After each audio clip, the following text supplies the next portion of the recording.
Welcome to York Reacts. Today we're going to be checking out a new tech demo that's from the company called Sundance Animation. Now, I think Amy Herring is going to be giving this kind of demonstration and demo here, and they're going to be showing off the kind of new tech that they have in Unreal Engine 5.4 that they're using in this new game.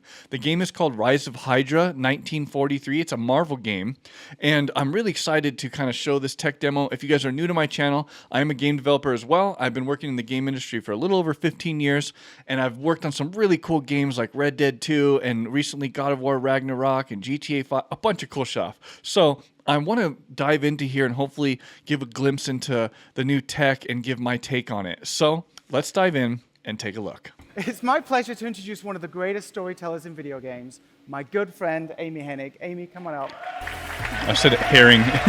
Amy Hennig, that's her name. Finally awesome to see you here. Didn't she used to work at Naughty Dog? Thank you, Kim. I forget.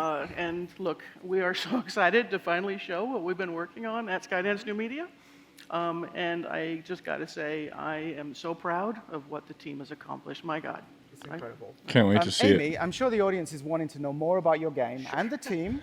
Can you tell us about it? That's why we're here. Well, as the trailer hopefully illustrates, we are creating a story-driven World War II era Marvel action-adventure game with an ensemble of playable heroes. Hell yeah. But here's what's important to note. People might not think this.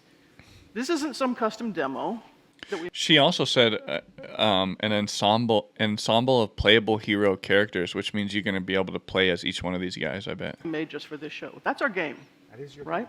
All the sequences you just saw in that trailer are all pulled right out of our game, running real time in Unreal Engine 5, no smoke and mirrors. Yeah. Nice. You know, a lot of time there's a lot of mumbo jumbo in games. They'll have a little demo and they'll show off some trailer, and a lot of the stuff in the trailer actually isn't in the game. It's like what they hope to have in the game in the final game. A lot of it's like canned animations and cinematics that have been pre-rendered and whatnot, right? So it's really cool to see that all this is running real time in the game. There's no, like she said, no smoke and mirrors. Really good stuff.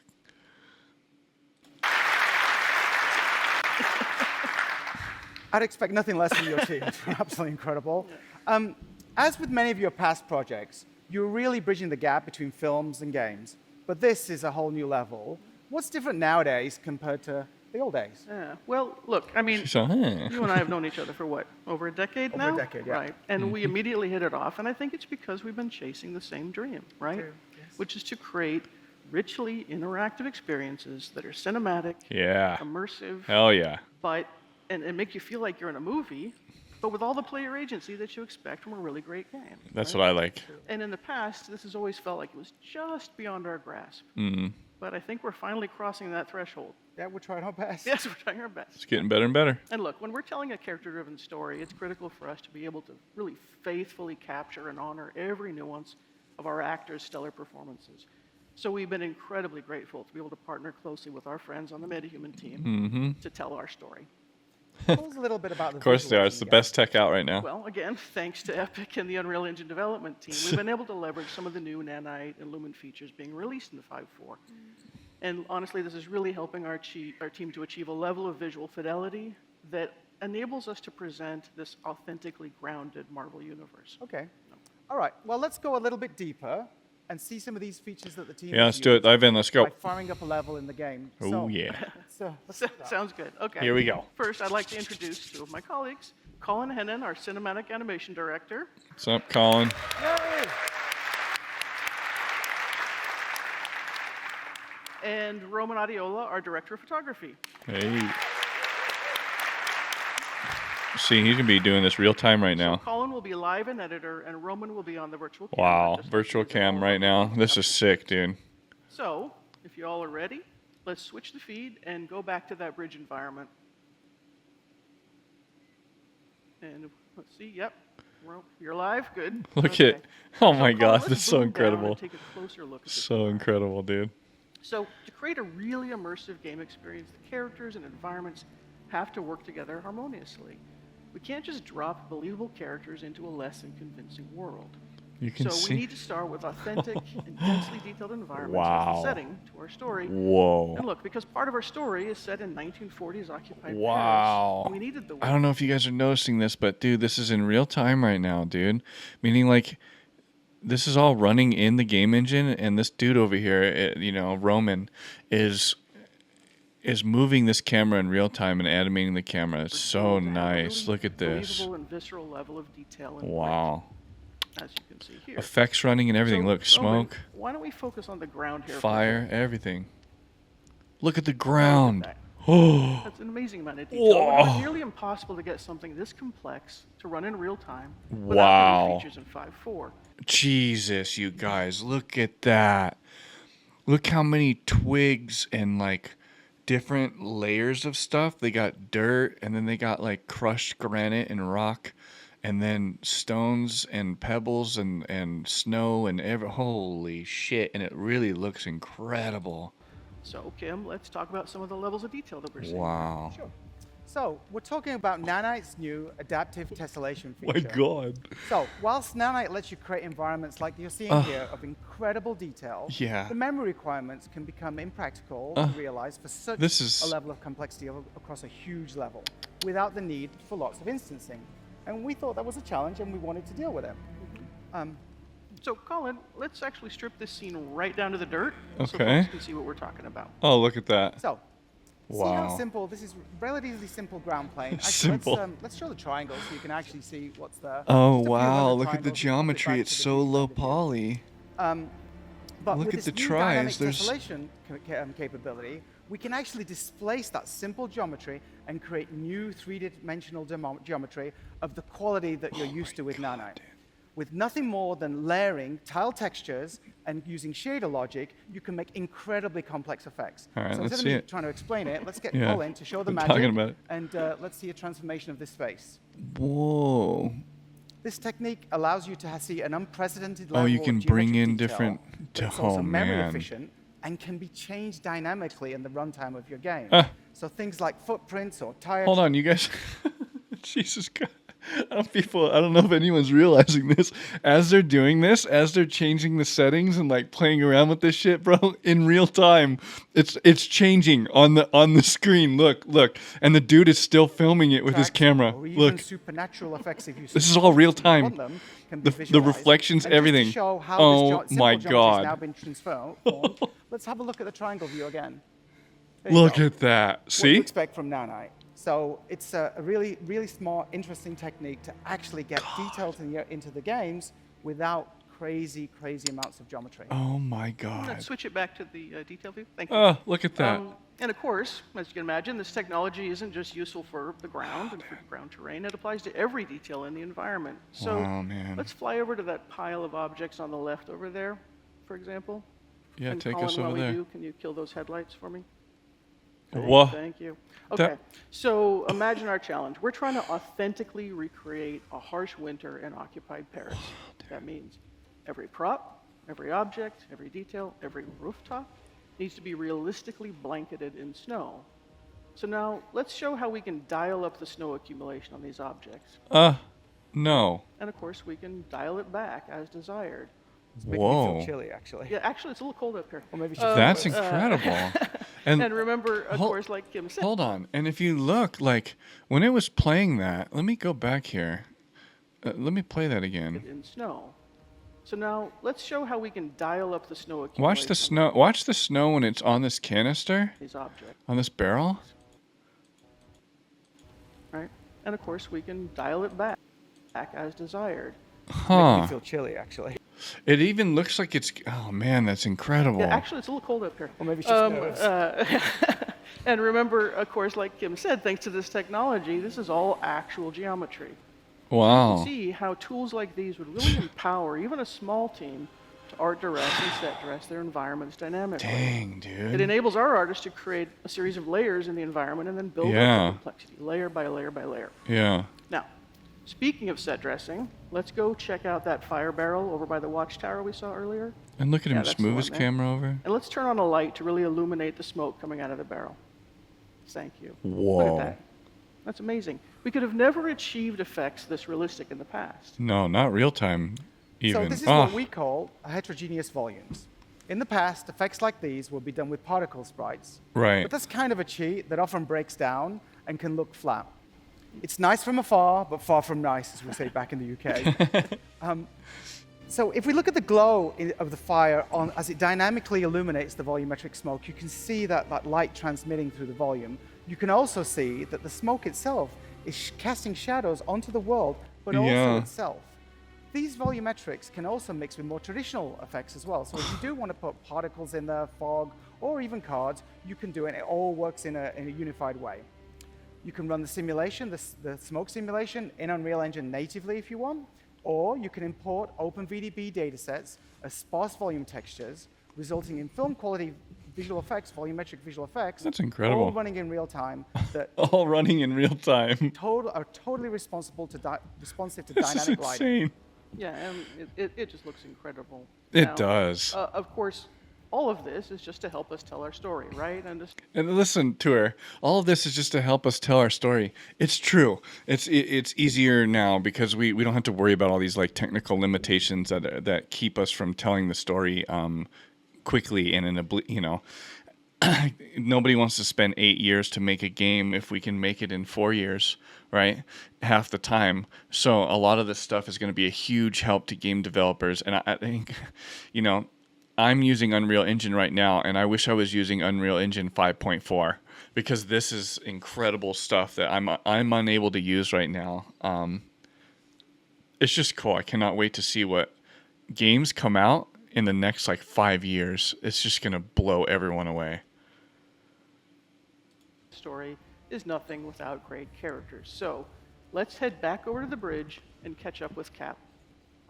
Now, an essential part of any character's persona, particularly a Marvel hero, is their look. And it can be really And look, they just played the cinematic. Boom. Okay, let's play the cinematic of Cap, walking up and meeting Black Panther. And then he's in real time filming it with a new camera angle. It doesn't look as realistic and believable as the rest of the world. Look at this. As you can see, Cap's leather uniform fits just like you would expect in real life, with all the correct material properties and the complexity of creases forming as he moves. Yeah, look at his From a pants. technical perspective, this is where we can effectively utilize machine learning.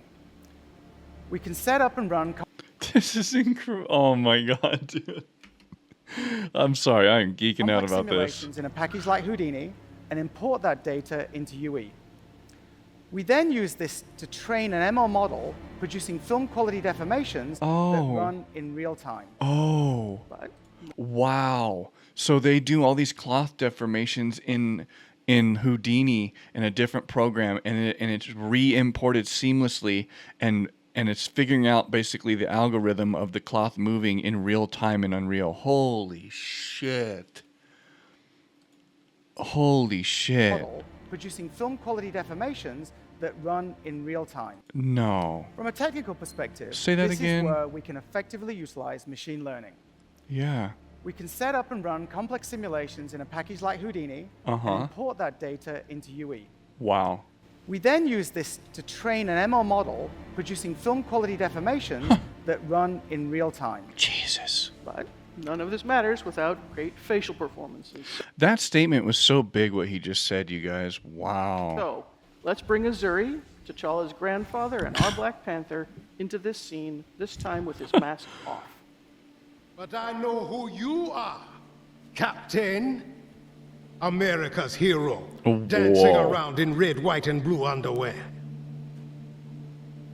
That shield that you hide behind does not belong to you. Holy shit.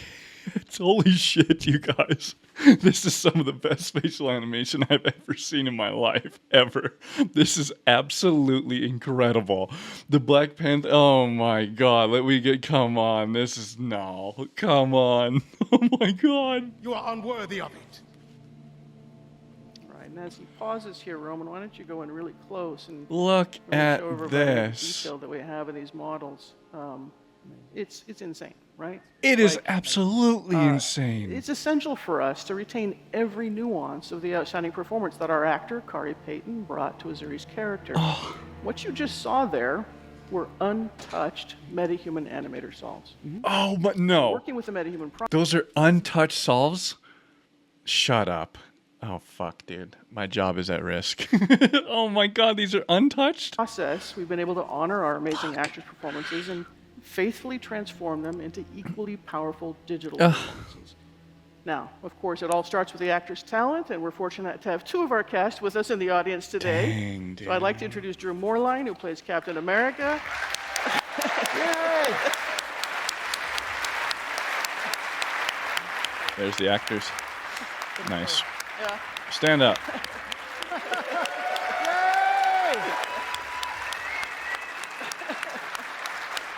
They hug each other. They didn't know what else to Kari do. Payton, our Black Panther. See, they hug. They're friends. They're not really fighting. It's all good. And of course, I want to take this opportunity to thank them and the rest of our wonderful cast. Is for this the going end on of this it? No, incredibly no, no. crazy journey with us. Ah. And now, as a special treat, let's take a look at the entire bridge scene that you saw earlier. Please. This time, we'll keep Azuri's mask off. Yeah, to really please. showcase what we can do when all this incredible talent Wow. and all these amazing features come together. Wow. But remember, Let's see it. this is running entirely in real time. This is running entirely real time. And let's just play it. Oh, God. That's far enough! I'm here on the business of the United States government. Yours is not the only business here. Wow. Stay out of my way. Stand aside! I do not take orders from anyone.